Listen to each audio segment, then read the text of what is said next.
Rural ಮತ್ತೆ ಮಂಡ್ಯಗೆ ಎರಡು ಕಡೆ ನಾಮಿನೇಷನ್ ಆಗಿದೆ. ಧರ್ಮಯುದ್ಧ ಅಂತ ಹೇಳಿ ಒಂದಷ್ಟು ಮಾತಾಡ್ತೀವಿ. ಏನು ಸಂದೇಶ ಸರ್ ಇದು ಧರ್ಮಯುದ್ಧ ಅಂತ ಹೇಳಿ? ಇದು ಧರ್ಮಯುದ್ಧ ಅಂದರೆ ಇವತ್ತು ಕಲಿಯುಗದಲ್ಲಿ ರಾಜ್ಯದ ಆಡಳಿತ ನಡೆಸ್ತಕ್ಕಂಥವರು ಅವರ ಪ್ರಾಮಾಣಿಕತೆ, ಅವರ ನಡವಳಿಕೆಗಳೇನಿದೆ, ಆಡಳಿತ ನಡೆಸಬೇಕಾದರೆ ಯಾವ ರೀತಿ ಆಡಳಿತದ ಮುಖಾಂತರ ಧರ್ಮ ಅಧರ್ಮಗಳು ನಡೀತಾ ಇದೆ, ಅದಕ್ಕೆ ಒಂದು ಅಂತಿಮ ತೀರ್ಪು ಕೊಡಿ ಅಂತಕ್ಕಂಥದ್ದು ಮನವಿ. ಈ ಜಿಲ್ಲೆಯಲ್ಲಿ ಯಾವ್ಯಾವ ರೀತಿಯಲ್ಲಿ ಎದುರಾಳಿಗಳನ್ನು ಇವತ್ತು ಧಮಕಿ ಹಾಕಿ ಹಣದ ಆಮಿಷಗಳನ್ನು ಒಡ್ಡಿ ಅಧಿಕಾರಿಗಳ ಮುಖಾಂತರ ಸುಳ್ಳು ಕೇಸ್ ಬುಕ್ ಮಾಡಿ ಪ್ರತಿನಿತ್ಯ ಜನಕ್ಕೆ ಹಿಂಸೆ ಕೊಟ್ಕೊಂಡು ಒಂದು ಹಳ್ಳಿ ಜನ ಒಂದು ಮನೆಗೆ ಹೋಗಿ ರಸ್ತೆ ಇದ್ದರೆ ರಸ್ತೆನೇ ಕ್ಲೋಸ್ ಮಾಡ್ತಕ್ಕಂಥದ್ದು, ನಮ್ಗೆ ಓಟ್ ಹಾಕಲ್ಲ ಅಂತೇಳಿ ಇದು ಇವರು ಮಾಡಿರ್ತಕ್ಕಂಥ ಒಂದು ಕಾಣಿಕೆ ಈ ಜಿಲ್ಲೆ ಜನಕ್ಕೆ ಕೊಟ್ಟಿರ್ತಕ್ಕಂಥದ್ದು. ಇದು ಹೋಗಬೇಕು ಅಂತಕ್ಕಂಥದ್ದು ನನ್ನ ಇವತ್ತಿನ ಸಂದೇಶ. ಸರ್, ಕಾರ್ಯಕರ್ತರಿಗೆ ಆಮಿಷ ಕೊಡ್ತಾ ಇದ್ದಾರೆ ಅಂತೇಳಿ ಒಂದಷ್ಟು ಚರ್ಚೆ ಆಗ್ತಾ ಇರೋದು. JDS ನ BJP ಕಾರ್ಯಕರ್ತರಿಗೆ ಆಮಿಷಗಳನ್ನ ಒಡ್ಡಿ ಕಾಂಗ್ರೆಸ್ಗೆ ಕರ್ಕೊತಾ ಇದ್ದಾರೆ ಅಂತೇಳಿ ನಿಮಗೆ ಗೊತ್ತಿಲ್ವ ಅವೆಲ್ಲ ಏನೇನು ನಡೀತಿದೆ ಅಂತ? 5 ಲಕ್ಷ 10 ಲಕ್ಷ 20. ಮಂಜುನಾಥ್ ಮೆಕಡೇಮಿಯಾ ಕೃಷಿಯಲ್ಲಿ ಎಕರೆಗೆ ವರ್ಷಕ್ಕೆ 20 ಲಕ್ಷ ಗಳಿಸ್ತಿದ್ದಾರೆ. ನೀವು ಕೂಡ ಅವರಿಂದ ಕಲಿಬೇಕಾ? ಅವ್ರ ಜೊತೆ ವಿಡಿಯೋ ಕಾಲ್ನಲ್ಲಿ ಮಾತಾಡಬೇಕಾ? ಈಗಲೇ ಫ್ರೀಡಮ್ ಆ್ಯಪ್ ಡೌನ್ಲೋಡ್ ಮಾಡಿ. ಯಾರಪ್ಪನ ಮನೆ ದುಡ್ಡು ಕೊಟ್ಟು ಕೊಂಡ್ಕೊತಾ ಇರೋದು? ಏನಾದ್ರು ಡೆಪ್ಯೂಟೇ ಮಾಡಿಬಿಟ್ಟವ್ರು ಕೆಲವ್ರನ್ನೆಲ್ಲ. ನಾನು ಇಲ್ಲಿ ಹೇಳೋದು ಮರ್ತುಬಿಟ್ಟೆ, ಹಲವಾರು ವಿಷಯಗಳಿದೆ ಮಾತಾಡೋದಕ್ಕೆ, ಬಟ್ ಟೈಮ್ ಇರಲಿಲ್ಲ. ಮತ್ತೆ ರಾಮನಗರಕ್ಕೆ ಯಾವಾಗ ಬರ್ತೀನಿ, ಇನ್ನೂ ಒಂದು ರೌಂಡ್ ಬರ್ತೀನಿ, ಹಳ್ಳಿಗಳ ಮೇಲೆ ಬರ್ತೀನಿ. ಸಲ್ಲಿಕೆ ಮಾಡಿದ್ರಿ ಸರ್, ಯಾವ ರೀತಿ ಇದೆ ಸರ್ ಓವರ್ ಆಲ್ ರೆಸ್ಪಾನ್ಸ್? ರಾಮನಗರದಲ್ಲಿ ಬಹುಶಃ ಒಂದು ಸೈಡ್ ಚುನಾವಣೆ ಆಗುತ್ತೆ.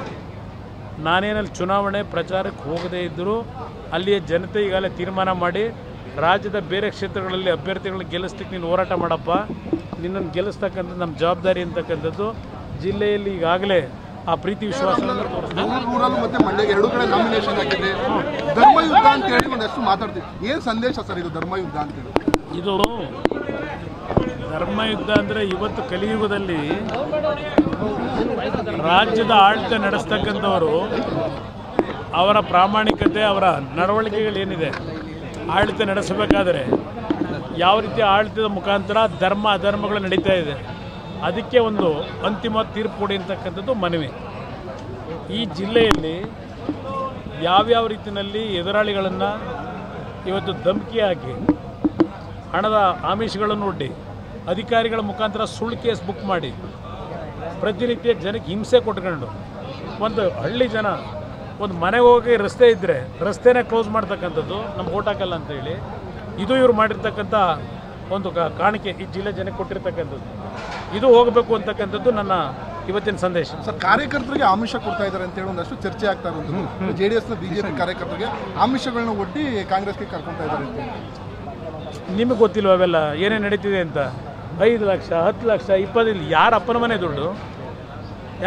ದುಡ್ಡು ಕೊಟ್ಟು ಕೊಂಡ್ಕೊತಾ ಇರೋದು? ಏನಾದ್ರು ಡೆಪ್ಯೂಟೇ ಮಾಡಿಬಿಟ್ಟವ್ರು ಕೆಲವ್ರನ್ನೆಲ್ಲ.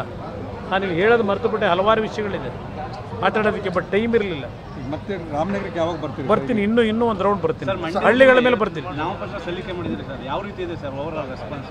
ರಾಮನಗರದಲ್ಲಿ ಬಹುಶಃ ಒಂದು ಸೈಡ್ ಚುನಾವಣೆ ಆಗುತ್ತೆ.